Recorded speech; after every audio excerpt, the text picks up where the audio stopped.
Hello, and welcome to Saturn and Gravity Before the Bird Can Fly. I'm Shane M. Nygaard, and this is a Mythic Currents video. Saturn has long carried the gravest meanings in astrology. We know him through such terms as time, limits, consequence, discipline, maturity, structure, and necessity. His presence often marks the places where life asks us to become serious, where something can no longer remain vague, borrowed, imagined, or merely just potential. But this presentation approaches Saturn through another doorway, gravity. Not gravity as punishment, and not gravity as mere heaviness, but gravity is the sacred force that draws each thing toward the heart of what it is. This is the Saturn that begins to emerge through Rilke's poem, How Surely Gravity's Law. From there, we will move into mythic Kronos, the golden age, and the natal chart as the golden beginning of life. The central image is simple but profound. Before the bird can fly, it must trust its own heaviness. Before the soul can rise, it must grow down into the form of its own life. Saturn is often the planet people brace themselves for. In a chart or transit, Saturn can feel like pressure, delay, necessity, or confrontation with cold, hard reality. He asks what can stand. He asks what has enough structure to endure. And he asks where the easy answer has stopped being enough. This is why Saturn is so often imagined as the stern, cold, old planet, the hard teacher at the edge of the room watching.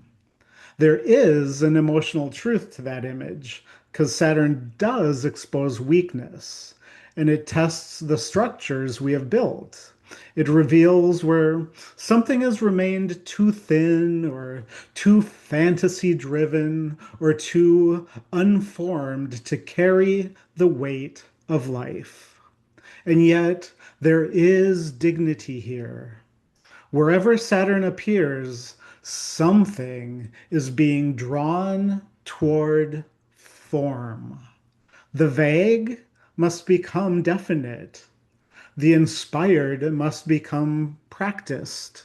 The imagined must enter time. Saturn gives weight to what might otherwise remain only potential. His pressure is difficult because it brings the soul into contact with the real. I had been reading the poetry of Rainer Maria Rilke when I came across How Surely Gravity's Law. And the poem began over time changing the atmosphere around Saturn for me.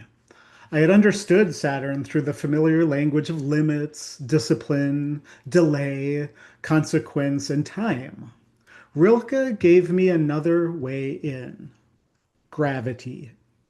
In the poem, gravity is described as the sacred force that takes hold of even the smallest thing and draws it toward the heart of the world. What an image that is. I mean, it really shifted Saturn away from something merely imposed upon life from the outside. Suddenly, Saturn felt like this inner law, a deep ordering force by which life becomes real. Gravity is such a remarkable image. I mean, it does not only pull downward, but it gathers, it holds, and it places. It gives each thing a relationship to the earth, to weight, to belonging. And in that sense, Saturn is not simply the force that restricts flight. Saturn may be the force that makes true flight possible. See, Rilke writes of stone, blossom, and child as things held in place, gathered into belonging. They do not argue with gravity. They do not mistake rootedness for failure. They do not imagine freedom as escape from the world. They remain within what Rilke calls the intelligence of things. This gives us a very different way to imagine Saturn.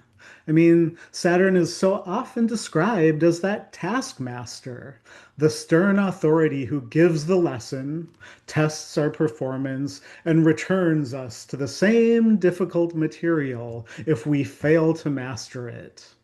I mean, there may be truth in that, but it can become so moralistic very quickly.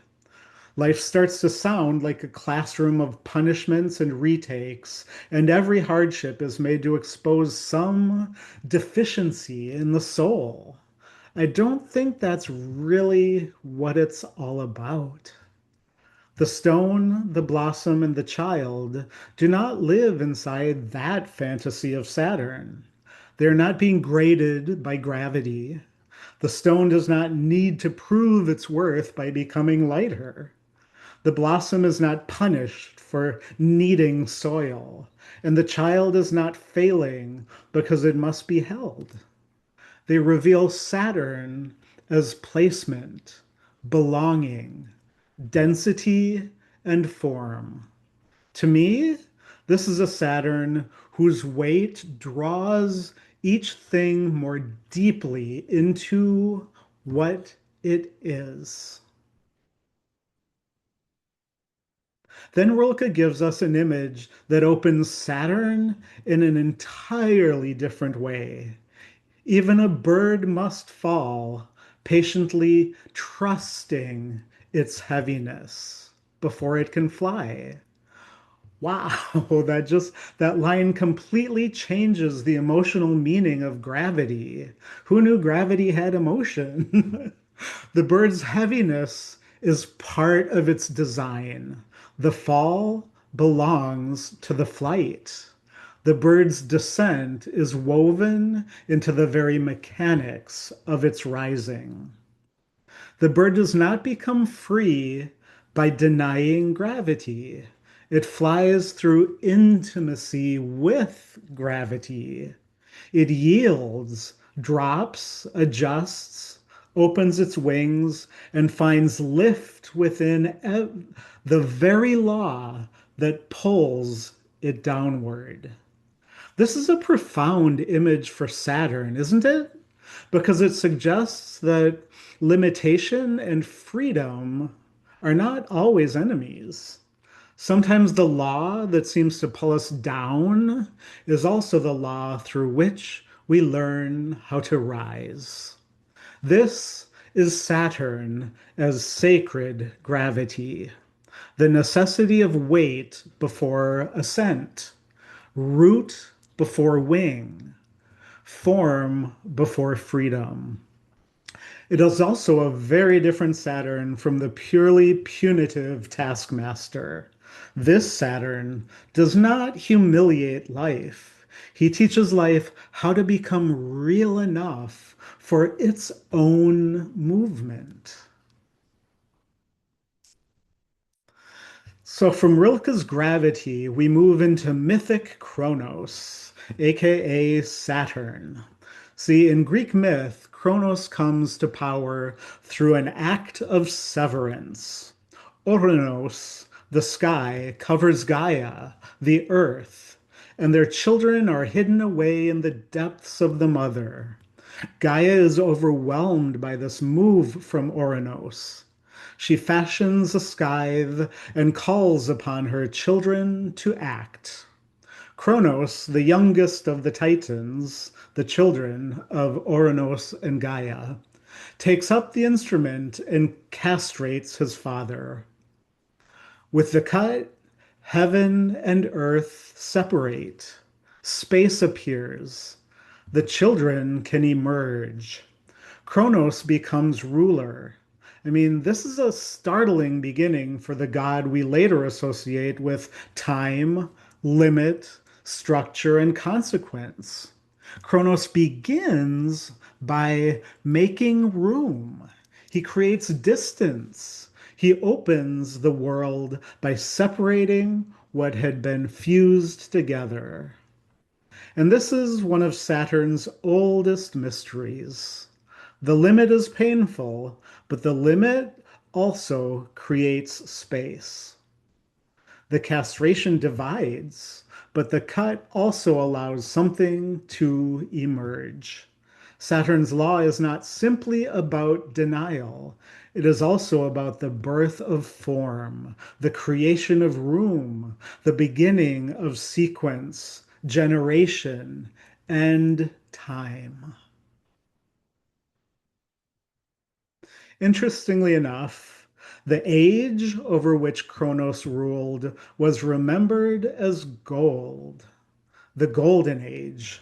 This is another of the great paradoxes of Saturn. The god of the sickle, the cut, the limit, and the devouring force of time is also the god whose reign was remembered as a golden age. In Hesiod's version, the first race of human beings lived during the reign of Kronos. They lived close to the gods, free from miserable age, remote from toil and grief.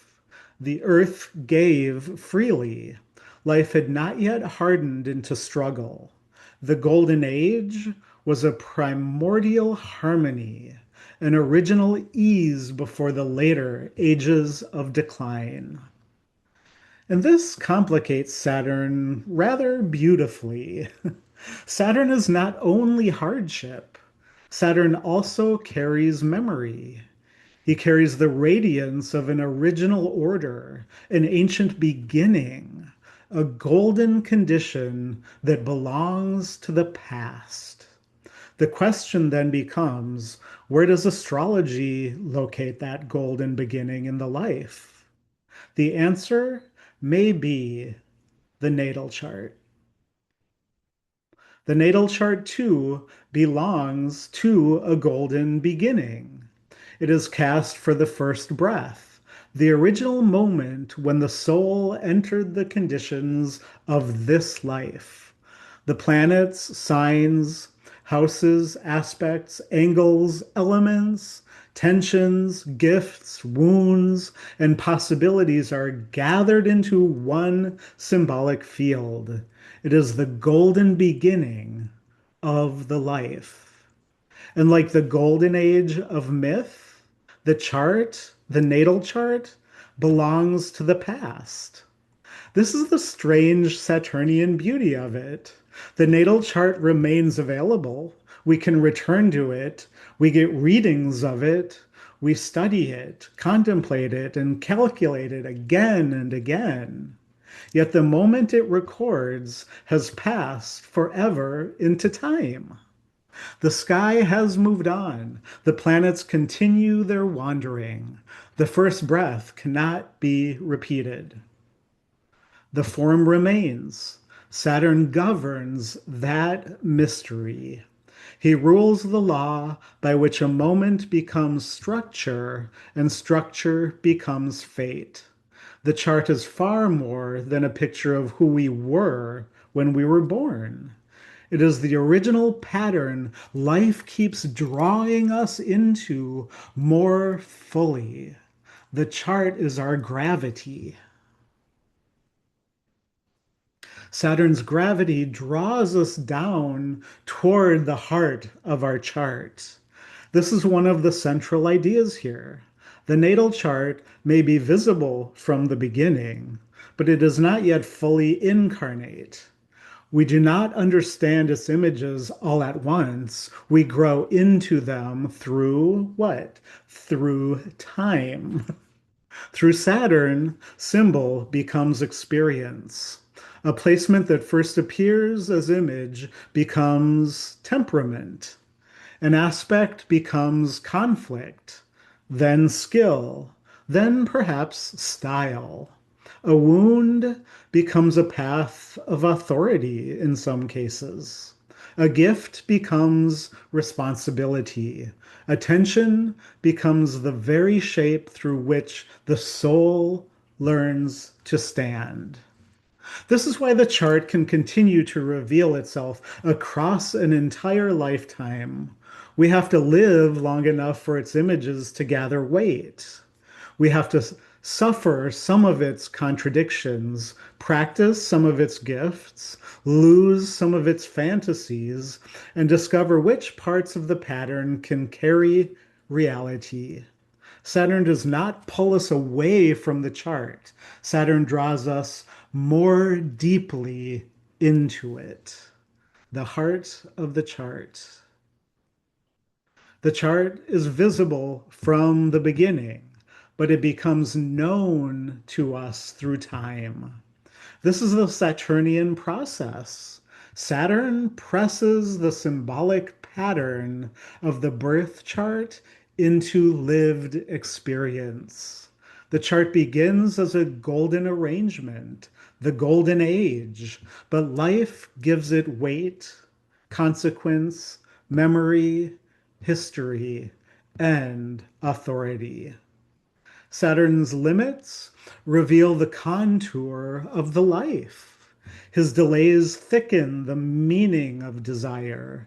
His pressures show us where the structure must hold. His seasons teach us which dreams can take form and which were never rooted in the actual ground of this incarnation. This is not always easy, but it is how the chart becomes lived rather than merely interpreted. The golden age of the natal chart is the beginning we spend a lifetime becoming. That is the amazing Saturnian paradox. The chart belongs to the first breath, yet we may need decades to understand what that first breath contained. Saturn is the gravity that draws the soul into its own design until the pattern can stand in the world. To live within the gravity of the chart is not fatalism. The chart is not a prison sentence handed down by the heavens. It is a field of belonging. Its limits are contours, textures, and climates. Their inheritances and laws of motion. Saturn helps us feel those contours with honesty. The distinction matters. If we imagine the chart as a trap, we miss its deeper value. The chart describes the specific conditions through which the soul enters life. It shows the shape of the given life, the tensions and blessings through which freedom must become particular. A freedom that has no form may sound inspiring, but it often remains abstract.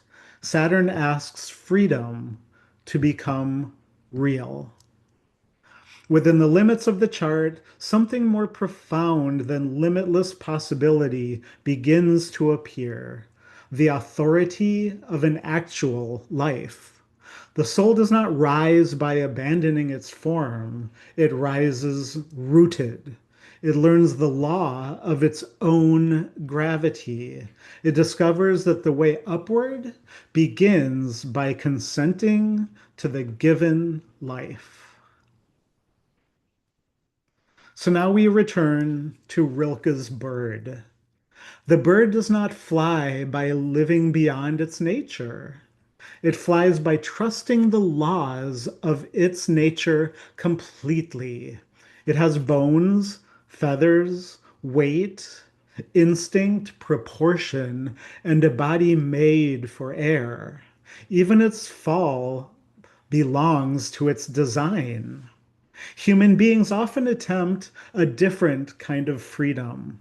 We try to rise by refusing our own gravity. We try to become lighter than our story, faster than our timing, larger than our nature, cleaner than our wounds, less bound than our bodies, less marked than our beginnings. We may call this freedom, but it can leave us lonely, tangled, and unreal. Saturn brings us back, back to the stone, the blossom, the child, and back to the chart, back to the weight that draws each thing more deeply into what it is. Before the soul can rise, it must consent to wait. Before it can speak with authority, it must grow roots in time. Saturn's gift is the sacred weight that makes true ascent possible. The soul does not fly by escaping its chart. It flies when it has grown heavy enough, rooted enough, and real enough to enter its own sky. Thank you for entering this Saturnian meditation with me. Saturn is often feared because he brings us to the edge of what is real. He asks what can endure, what must be shaped, what must be carried, and what must finally become honest. But Saturn also gives us something profound, the gravity of belonging. He teaches that limits can become contours, weight can become authority, and form can become the condition of true freedom. He draws us back to the chart, back to the given life, back to the golden age we spend a lifetime becoming. So may we learn to trust the weight that roots our wings. May we become real enough to rise, and may Saturn's gravity draw each of us more deeply into what and who we are. For additional mythopoetic astrological content, visit my Substack, Mythic Currents, at mythiccurrents.substack.com.